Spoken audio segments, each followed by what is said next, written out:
How's it going, everybody? It's Carl here, and today we are going to finish buttoning up when we did the water pump. So we're going to start by doing the heater hoses and even the radiator hoses, and then we'll do the coolant temp sensor on the other side, and then we'll eventually finish it off and do an oil change on this thing. So let's dive right into it.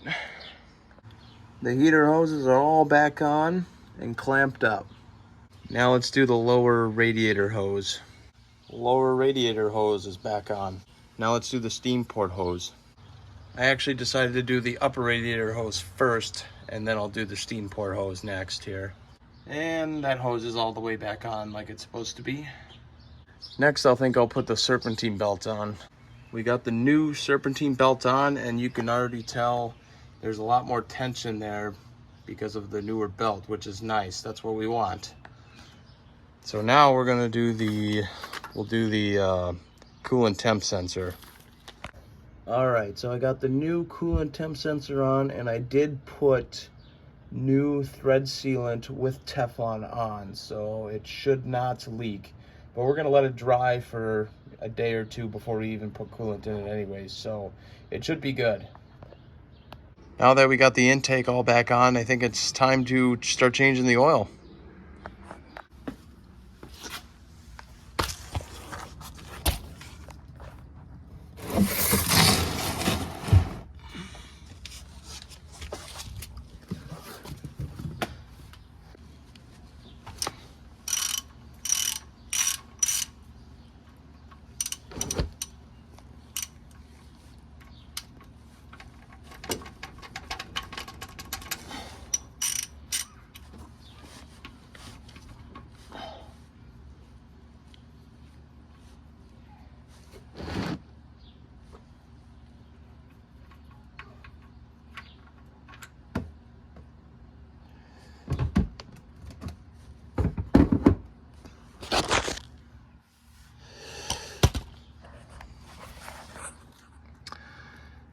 So we're draining the oil, but look how clean that oil is, man. This oil probably has 10 miles on it, but it's over a year old, so it's got to be changed again, unfortunately. And we loosen the filter, and we're just gonna let that drain for a while. So now that most of the oil is drained, I'm able to take out the oil level sensor plug, and we can get it all cleaned up and get ready to install the new one. So I guess on the old one, it's more of a plastic seal, which no wonder why it started leaking, because that's not a good seal at all. So the new one has an O-ring, which you can obviously replace over time if need be. So I guess this is the way to go with the ICT billet one. So I think we're just gonna put a little of the oil that came out on the O-ring. Might as well, because nothing wrong with that oil. And I got the O-ring put on the new plug, so I'll just quickly clean up the oil pan, and then we'll put the new one on. All right, we got the new delete plug snug tight, and that should be all right. Just like an oil drain plug, you don't have to over tighten it. Now what we're gonna do is we're gonna install the oil filter first, and then we'll do the Fumoto oil drain valve.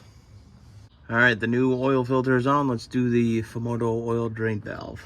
So even on this, I'm just gonna put a little oil around that seal so it kind of swells just a little bit, even though it's a felt seal, but just in case. And then we're gonna put it on. Just like that, we tightened it just like a drain plug, and we got the safety lock on, and it's ready to go. So now it's time to fill this thing up with oil. Unfortunately, the strut tower brace blocks this funnel. That's the struggle of having a strut tower brace, but we'll be all right. We're gonna fill her up.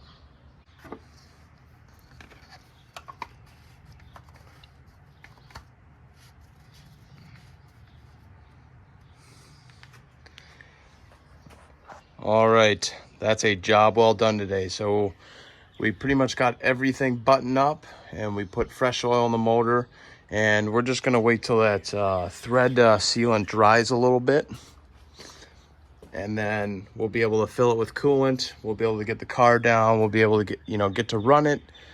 and then fill the coolant as it warms up. And then also we got to check the trans fluid. Since we put the dipstick in and fluid came out, you know, we're going to check the level, but we also have to do that while, you know, while it's hot. So we got to just run it. So we're making progress, everybody. We're making progress.